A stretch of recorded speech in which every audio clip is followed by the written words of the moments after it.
टुनटुनी चिड़िया और कालू कौवा की शादी को 2 ही महीने हुए थे।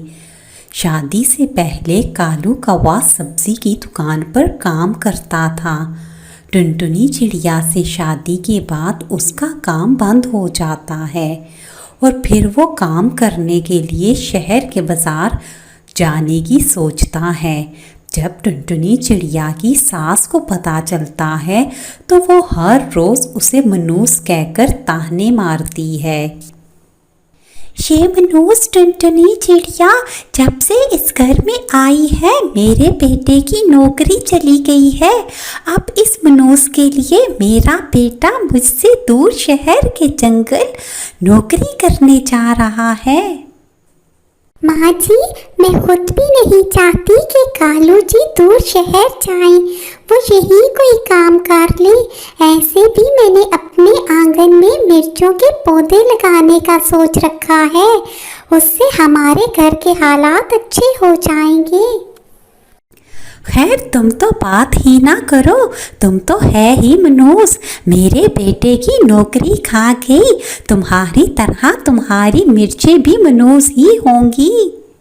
अपनी माँ की सारी बातें कालू कौवा सुन लेता है और कहता है, माँ, अगर मेरी नौकरी चली गई है तो इसमें टुनटुनी का कोई दोष नहीं, और ये बेचारी तो खुद नहीं चाहती कि मैं शहर जाऊं। तुम तो चुप ही करो, इस कलमोही ने तुम्हें भी अपने जाल में फंसा लिया है। फिर कालू कौवा नौकरी की तलाश में शहर चला जाता है। पीछे से टुनटुनी चिड़िया घर के सारे काम करती है और साथ साथ खेत को भी देखती है। टुनटुनी चिड़िया अपने खेत में शिमला मिर्च के बीज लगा देती है।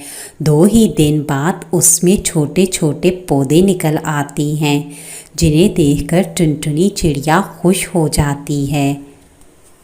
मिर्चें तो घर में सबको पसंद है और बाजार से खरीद कर खाना तो बहुत मुश्किल है, क्योंकि सब्जियां बहुत महंगी हो गई हैं। अगर मेरी फसल अच्छी हुई तो घर की ज़रूरत भी पूरी हो जाएगी और साथ में 2-4 पैसे भी आ जाएंगे। फिर जब अगले 2 दिनों तक बारिश नहीं होती तो टुनटुनी चिड़िया की फसल मुरझा जाती है, जिसे देखकर टुनटुनी चिड़िया उदास हो जाती है। इतने में टुनटुनी चिड़िया को सामने दरख्त के नीचे एक गाय बैठी दिखाई देती है, जो गर्मी की वजह से हाँफ रही होती है। टुनटुनी चिड़िया जल्दी से उसके लिए पानी लेकर आती है और उसे पिलाती है। इतने में टुनटुनी चिड़िया की सास भी वहाँ आ जाती है। अरे अरे, ये क्या कर रही हो? माँ जी, गर्मी की वजह से ये गैया हाँफ रही थी, मैं इसको पानी पिला रही हूँ। तुम मनहूस इसे पानी पिला रही हो? पहले ही तुम्हारी नहुसत की वजह से मेरा बेटा मुझसे दूर हो गया है, अब तुम पानी पिलाकर इस गाय को भी मारना चाहती हो। सुंदरी कौवे की बातें सुनकर टुनटुनी चिड़िया का दिल उदास हो जाता है और वो गाय भी पानी पीकर वहाँ से चली जाती है। गाय के जाने के बाद टुनटुनी चिड़िया गाय के गोबर को देखकर सोचती है, ना इस गोबर को उठाकर मैं अपने खेत में डाल दूं, क्योंकि ये बहुत अच्छी खाद है और पौधों के लिए बहुत ज़रूरी है। टुनटुनी चिड़िया उस गोबर को अपने पौधों में डाल देती है। कुछ ही दिनों बाद टुनटुनी चिड़िया के शिमला मिर्च के पौधे हरे भरे हो जाते हैं और उनके साथ शिमला मिर्च भी आ जाती है। टुनटुनी चिड़िया शिमला मिर्च की टोकरी भरकर शहर अपने पति को भिजवा देती है। कालू कौवा उन मिर्चों को शहर के बाजार में बेच देता है, जिसके बदले उसे अच्छे पैसे मिलते हैं, जिन्हें लेकर वो घर आ जाता है और घर आकर वो पैसे अपनी माँ को दे देता है। इतने ज़्यादा पैसे देखकर सुंदरी कौवी खुश हो जाती है और टुनटुनी चिड़िया से कहती है, बेटा मुझे माफ़ कर देना, मैंने हमेशा तुम्हारे साथ बहुत बुरा सलूक किया है और तुम्हें बुरा भला कहा है, लेकिन तुमने हमेशा मेरी इज्जत की है और ये सब तुम्हारी मेहनत का सिला है। ये लो पैसे, इन पैसों पर तुम्हारा हक है। नहीं माँ जी, आप मेरी माँ हैं और मैंने आपकी बातों का कभी बुरा नहीं माना, और ये पैसे आप ही अपने पास रखें। इसके बाद टुनटुनी चिड़िया और कालू कौवा खुशी खुशी रहने लगते हैं।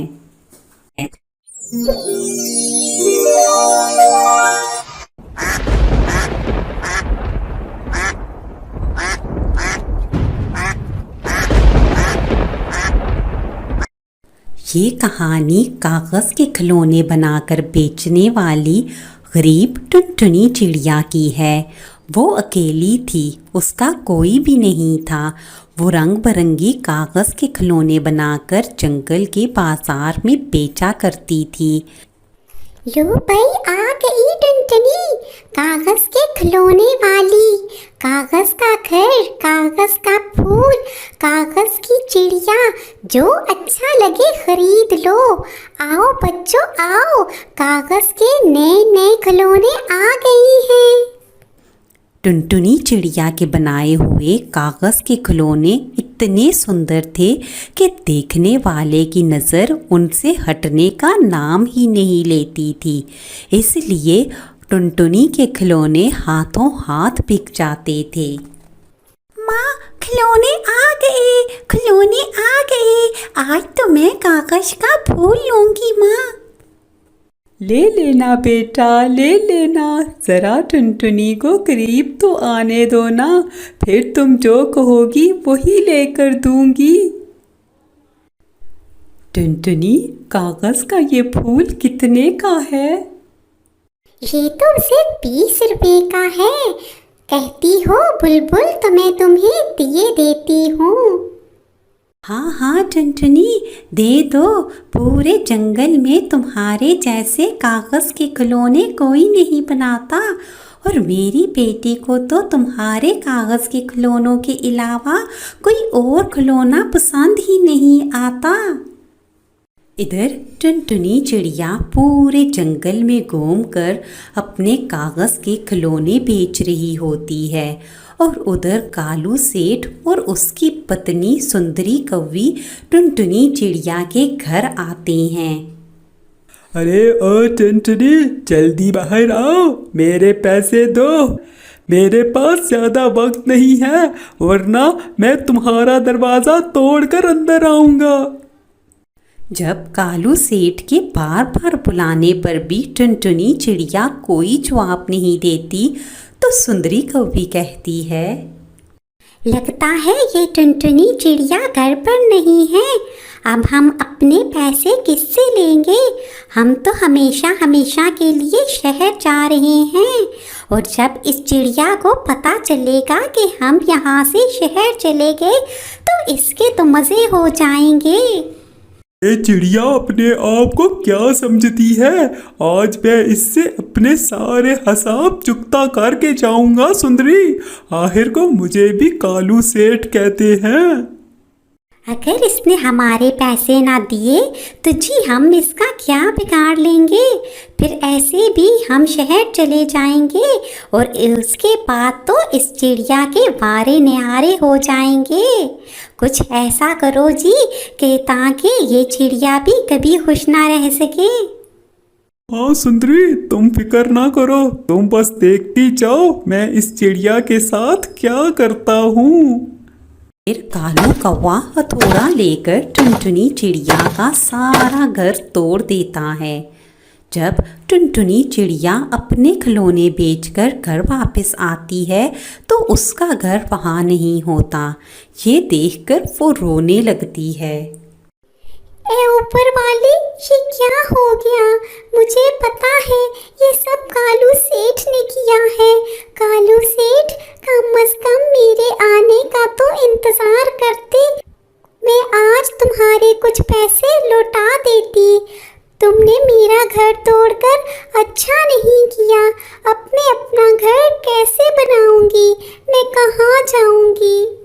ये कहकर टुनटुनी चिड़िया फिर से रोने लगती है।